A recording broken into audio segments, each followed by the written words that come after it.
नमस्कार मंडळी, मी पूजा Dhumale, Korean skin artist. तुमचं पुन्हा एकदा स्वागत आहे माझ्या चॅनलवर. आज आपण पाहणार आहोत भाग 2 कोरियन आणि भारतीय स्किन केअर रुटीनचा सखोल तुलना.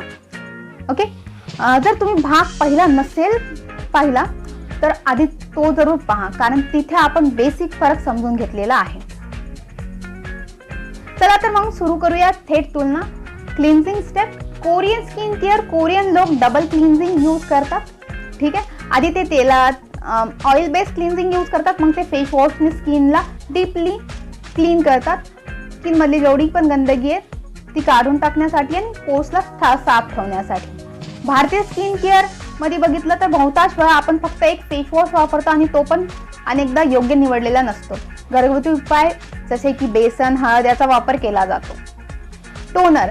कोरियन हे टोनर स्किन हायड्रेट करण्यासाठी वापरतात, ज्यामुळे स्किन सॉफ्ट आणि रेडी होते सिरमसाठी.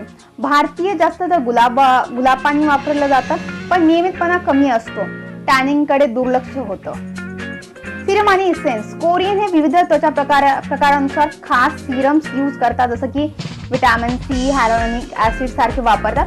आणि त्यातून जर भारतीय बघितलं तर घरगुती उपायावर अधिक भर देतात. उदाहरण ॲलोवेरा जेल, काकडी रस. हे नैसर्गिक असले तरी सायंटिफिक प्रभाव कमी असतो यांचा. मॉइश्चरायझर. कोरियन हलकं लेअरिंग वर विश्वास ठेवतात, त्यामुळे ते थोडं अनेकदा मॉइश्चरायझर यूज करतात. आणि त्या तुलनेत जर भारतीय बघितलं तर भारतीय नारळ तेल, बदाम तेल याचा वापर करतात, पण हे तेलकट त्वचासाठी त्रासदायक ठरतात. सनस्क्रीन.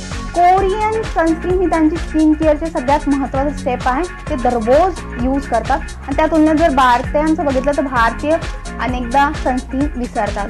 आणि भारतीयांचं असं मत आहे की सनस्क्रीन फक्त उन्हाळ्यात यूज करतात, तर ही चुकीची समजूत आहे. तर हाच होता भाग 2 कोरियन आणि भारतीय स्किन रुटीन मधला सखोल तुलना. तुमच्या मते कोणती रुटीन चांगला आहे कमेंटमध्ये नक्की सांगा. हा व्हिडिओ आवडला असेल तर लाईक करायला विसरू नका, शेअर करा तुमच्या बेस्ट फ्रेंड सोबत आणि सबस्क्राईब करायला माझ्या चॅनलला अजून इंटरेस्टिंग व्हिडिओ साठी.